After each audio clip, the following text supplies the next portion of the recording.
Sabusiru bwanjoka nakabugo jja kuli Musaaga oba bw'otaalime bakulime atalina maanyi tagwa ddalu ate gw'ojagala yaafuga naye oli mukulwanira kalimu ka Muwarabu nga ne bw'olikolako emyaka n'emyaka tolifuna butuuze. Bino bye bwasinisa temuli essaawa zino oseka amajeemulu kufa olinga embuzi ennume eri ku mulunduggu naye nga wamaze okweyiwa amanda mu mbugo. Kasa wavuddeyo n'otulaga nti akalimu kali ku lusuubo nga naawe okimanya ensolo ku kizigo kweri. Bino bye mwasasa temuli ate nga buli omu agume buli omu ajja kufuna. Tugenda kubava kumunga abalya muwogo twabagamba kaba kaseera temwerabire wano tetulina kyetufiirwa bino bye muwoza mbu simanya ne bwe munaamukola kyata kijjaako Museveni bano abatumbaavu bano abawumba tuutu bye balemezzaako Museveni kuba bwe tunajjawo bano abatumbaavu n'abawumba tuutu Museveni asobola n'okugenda enkya. Nakabugo bino bye wasinisa temuli kuba naawe okimanya ensolo ku kizigo kweri. Wano twabagamba buli omu ajja kukiwulira ate Uganda ffenna tujja kugifundamu. Bw'obanga ofunye ekyokulya webikire na munda toswankula kuba ffenna abamu kituyisa bubi. Gwe nawe watwala obudde n'otandika okujejemba ng'ojejembera mu bulamu bw'Abannayuganda nga naawe gy'oli olinga nkoko ya mutamiivu kuba naawe ofuna mmere ya leero. Ate nga nnyongera okubajjukiza wano ffe tetuli ba nationality platform naye this is what we call people power. Tuli ba people power. Wano tugenda kusiga enjiri y'obukyayi kwa kyokka kye tusobola okukola ate nga buli omu ajja kufuna. Temwesindika buli omu abe mugumu buli omu abeere waali ajja kufuna. Twabagamba ffenna tujja kugifundamu mbw ate simanya Museveni tajja kufuga. Twagala kujjawo bawumba tuutu mmwe abalemezzaako Museveni mulabe oba gye taagende. Nakabugo ojja kuli Musaaga bw'otaalime bakulime gano gakyali mabaga. Bino bye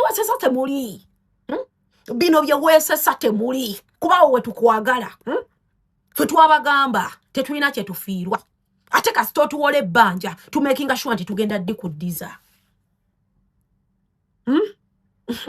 Nakabugo ojja kuli Musaaga era bw'otaalime bajja kulima. Ana kyebakola Benita bamukuba left center abaana ba NUP era bamuli bubi bo tebasaaga bagamba nti ku mulundi guli bamuttira ku liiso ekintu ne bakivaamu mangu nti naye kirabika ye ate yalemezaamu so nti kabamulagireko bwereere nti nabo bwe babasazyewo basalirawo ddala binagwa bitya ffe wetuli munnange okubanga tugakutuusako. Ate ono yagambye nti bambi yandibadde avaayo ne yeetonda nti kubanga abaana abo bo balina obudde bajja mukuba mbu bawandiikire ne ministry. Benita okumanya abo abaana balina obudde bajja kuwandikira ne ministry etwala ogwo mulimu gw'okola nga bakomplainingako. Abo abaana balina obudde bungi wandibasabye ekisonyiwo ate Abannayuganda basiru bw'ovaayo n'ogamba banange empondose mu nsonyiwe wallahi ezo komenti bazijjayo buli omu agenda nasika ye. Bannayuganda basiru naye abo abaana balina obudde. Pulezidenti waabwe si yali wabweru yagenda. Balina obusungu bw'akalulu balina obusungu buvira ddala kugumba kati buli gwe bakwatako bwe bati bafa naawe. Nze abo baana mbatya abo baana banuupu abo balina obusungu tomanyi na gye buva bajja kufiirako. Si mukulu si muto si muzeyi si mukadde bonna obusungu balina obu. Togwa mu mbi zaabwe tosobola bejjako kuguno omulembe.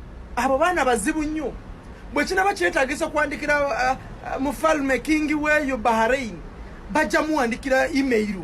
Abo baana babi nnyo beesonyiwe oba beetondere. Generations banunga wa NRM havuddeyo n'alaginira Deputy Speaker Thomas Tayebwa mbw'aveeyo ayogera ku nsonga ya mwana muwala Benita.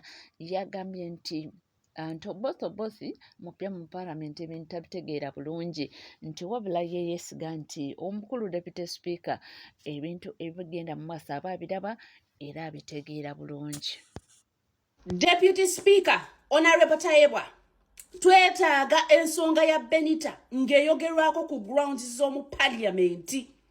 Lwaki ntaaginze gwe tuludde naawe ono speaker both yakajja oba oliawo ebingi akyabikwasaganya naye gwe tuludde naawe otestinzeko ku propaganda wa social media otestinzeko ku blackmail otestinzeko ku bintu media byesobola okukola ku ssaawa n'omusirisi mwimuke mulugyeyo mugamba nsonga y'ogw'omwana Benita bwashisho mukasheshe ahakagira kintu cyone cyamuhikaho nimuza kuba mwakora ku by'abanya Uganda muveyo mu discussing ensonga y'ono omwana obulamu bw'ono omwana buli matiga Parliament ye Uganda speaker deputy speaker guno omulimo gugwo nze nsabye kugukwasa gwe ensonga n'enzikuwa omanyi media bwezanya ojimanyi kubange kuzanyanga wano ne tujja ne tuyimirirawo. It is time for you to stand with Benita. It is time for you to come out and say something about Benita's case.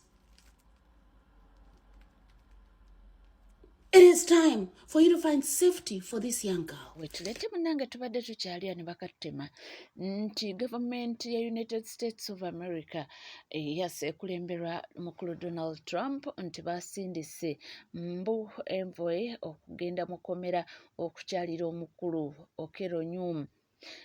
Kigambibwa nti Onyum ng'ayita mu bannamateeka be yategeeza gavumenti ya United States of America nti okubonaabona kungi kwali mu kufeesinga mukomera eruzira ate nga mulwadde wa sickle cells mba abantu bamusosola bamuboola mukomera bagamba mutemu ate ye si mutemu kwegamba mbu ng'abanyonyola nti obulamu tebumutambulira bulungi ko gavumenti ya America mbu ne directinga abakulu eruzira nti balina okutreatinga bulungi omutuuze wa abeera ki citizens waabwe era nti ne babagamba nti bajjukire kyona omuntu mulwadde wa sickle cells alina okufuna special treatment era mbu ge gali eruzira era nti orders zifuuse orders okuva wa Donald Trump nti omuntu waabwe yeetaaga special treatment n'okubudaabudibwa kubanga mulwadde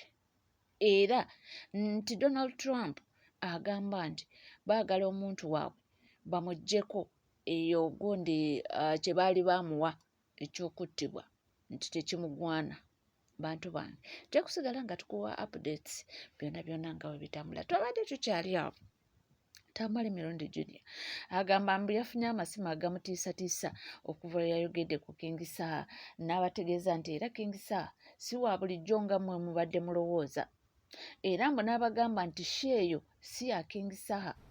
King Saha mumuleke ejo nafunye amasimu nga maze okwogera ku King Saha. King Saha si wa bulijjo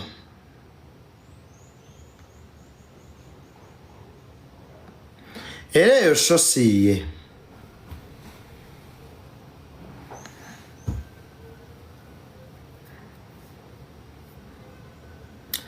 King Saha wa gavumenti nakitegedde jjo. King Saha muzannyo obubadde mu nsi eno naye mubufunyeemu. King Saha muzannyo obubadde naye mubufunyeemu era King Saha nakuggyeko engalo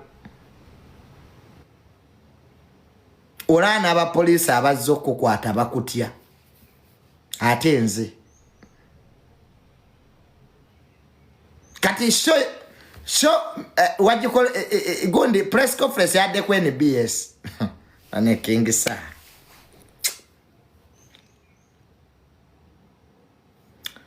kati press conference yabadde ku NBS King Saha go wanupu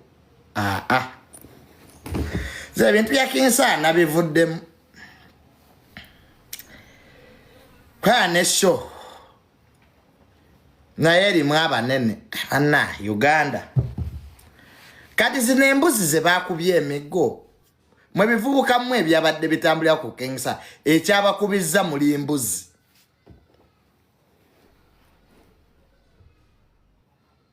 kati neba nensirabangako mbuzi ndiga ndogoyi nga zitambulira ku Kingsa nti wa Nuupu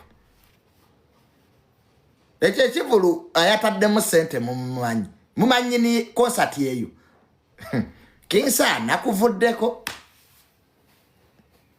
nange tetwagala munne batunyiigire ekyo ekivulu si kya Kingsa kina nnyini kyo munene era kyovula press conference yabadde ku NBA wabula saa nakuvuddeko saa oli w'amaanyi wamma nalabye abasirikale abazze okukwata nga nabo batidde nga bakuwooyawooya saha siranko NUP gwe bazze kukwata ne bamukwata bwe batyo like saa babadde bamutya naye saa ate walaze nnyo nti oli wa gavumenti eyakubalidde akabadde ako yakulabisizza bulabisa saa wandirese ne bakuba n'ekumiggo kale wadde oli mukoddomi waabwe naye wandirese ne bakuba just bakulabisizza bulabisa kubanga enkwata gye bakwatamu Muwanga Kivumbi enkwata gye bakwatamu Nubiyaniri enkwata gye bakwatamu Edi Mutwe si enkwata gye bakuttemu Kingsa era Kingsa nategedde nti oli waffe era nsikwinaako buzibu bya ssente zo mwe muzannyo obubadi ndaba n'ekivulu si kikyo mugenda kukola emiliyoni nga 8 mu busiru bw'Abannayuganda n'Abannayuganda tulindiga era ebyo ebivubuka ebitabula ku Kingsa babikubye emiggo biddemu amagezi oli mukoddomi w'abali oba ebivubukamu ebitambulira ku bayimbi mulowooza nammwe muli bayimbi jaati ezze ng'osigalawo eyo jaati abasirikale ba jaati bana bayinza okuba kisaasa emiggo yonna neekala jaati omanyi kye bayita jaati joint terrorism bw'olaba nga jaati dduka naye ebivubuka sebo byasigaddewo bali bazze kukuuma mukoddomi waabwe kiyinza n'okuba nga babadde bazze kukuuma saha nze saalabye nga ebamukwata I thought they came to protect him oba babadde bazze kukuuma saha they are iniro wabula saha nze nakuvuddeko munnange era Kingsa sikwinaako buzibu era njagala nzijje nkulaba enkwetondere muneemu abalina obuyinza yanoonya Kingsa mwetondere nategedde bannyini kivulu now I got to know the owners of the concert era Kingsa abambi I don't have any issue with you mulaika muli mu ntalo zammwe za family it might have been a family wo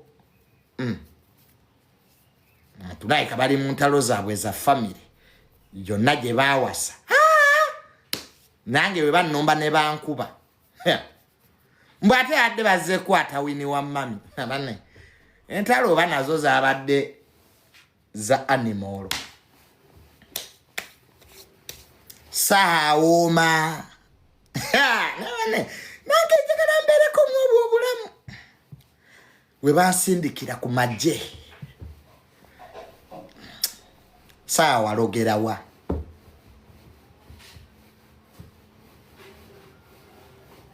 walogerawa naffe tuloge banenze sirabangako basirikale nga bazze okukwata omuntu nga bayina empisa ng'ababadde bakwata Kingsa babadde with respect Kingsa tebamukubye ku luyi wadde omuggo nga babuuza how do you come to my residence fe poliisi yokka yeetutwala emisinde saabamusindikidde jat n'ababuuza mukola ki wano So King Sabambi oli w'amaanyi and we have no problem with you. Nebye ebivubuka ebirimu NUP muli basiru. Kabijo manyi King Sawa nope. King Saya agata Bobi Wine n'abakulu ba government. Mbadde mukimanyi. Mbadde to onaku Bobi Wine lwadduka mu Uganda bali ne King Saya ku express ne batekayo ne ka video. Ne babulira awo Entebbe. Waliwo olubiri oluli awo Entebbe gye babulira. Bivubuka mwe bakyaba kuba nnyo emiggo. Nalabye ebivubuka bire bitabula kisanga bya. Batukubye busiru bwe bubakubye. Bali badde bazze kuma mu koddomi waabwe. Sayinza n'okweya ku bidde abasikale ne bagamba am under threat. Gwe mwaka mulamba olabako sanga bamukwata. Wano tewali muntu asinga vuma gavumenti eno nga King Saa. Gorozala n'abasajja bayinza okuba King Saa yabazaalamu abaana. Ne bane tewaliyo muwala wa mukulu ayinza kumpasa. Junior nategedde nange ekimbonyabonya butampasa. Is there any big person nga ina muwala wa mumpe? Nange mbereko nga King Saa. Bane teriyo muwala wa mukulu asobola kuwasa Junior. Come marry me. Bananga abakulu mu Uganda mumpeeyo muwala wa mwomu ampase. Nange mberenga King Saa nga we bajja okunkwata bantya. Gomanyi King Saa ku polisi yamaze wadde eddakiika 3. Mbwe simu ena gye yafubutuse. Mbu King Saa abadde bakamutuka ku polisi essimu nejja ne babaga release him. Saha. Wenkula ajala kubanga mmwe.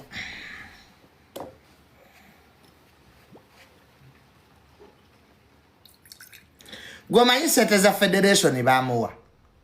Abula saha. Amaanyi ayina mangi. Mbona aba federation ya sente bamuwa.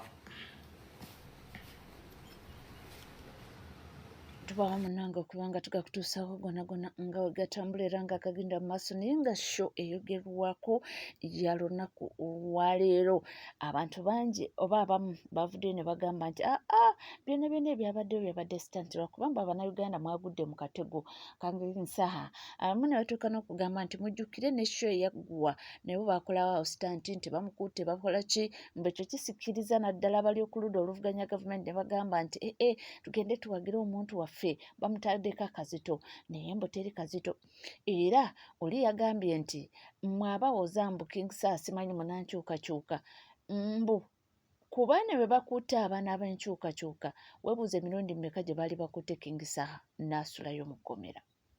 Era ne bakugamba nti jjukira abaana ba King Saa bali mu maka ga General Salim Saleh nga maama waabwe muwala wa General Salim Saleh. Nti mwe mulowooza ki? Nti olwo mulowooza nti munankyukakyuka munnammwe. Jjukira nti n'ebya Winnie Wamami bino si bigambo byange. Nali mpuliddeko nabyo nga waliwo abyogerako nti King Saa tayagalangako Winnie Wamami. Era nti Winnie Wamami omuntu amwagala mbu mukungu mu gavumenti. Era nti King Saa just go between. Waliwo omukyala yavaayo n'abyogera wano eno n'agamba nti emuvuddeko. Jjukira oyo omukyala yali aguddewo olutalo ku Winnie Wamami nga beeyogereza ebigambo beesindikira ebisongovu. Wabula yavaayo n'agamba nti munnange omwana amutadde si wa bulijjo. Nti era bino mwe bwe mulowooza mbu King Saa yali mu kudeetinga Winnie Wamami nti ebyo si bituufu. Winnie Wamami aliko omunene mbu mu gavumenti.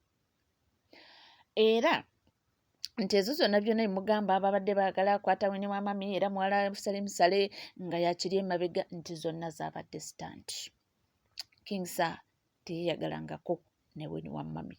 Munnange nnaku lwaleero mugende musuppositinge King Saa oba muyite Manusulu Semanda show egende mu maaso yonna yonna gye muli yonna yonna gye musinzidde naye ng'omukutu tuli ku Mugoka NCK TV era w'oba oliyo nga tona subscribinga kekadde subscribinga ringinga that notification bell sharinga likinga ebisigadde butereeva amawulire tujja kuba nga tugakuwera tujja kuba nga tugakutuusaako munnange Capital City yes kakati wetwogerera egenda kubeera mu kibuga Nakasongola byonna byonna tujja kuba nga tubibatuusaako mu maaso awo sigala naffe tuvaawo.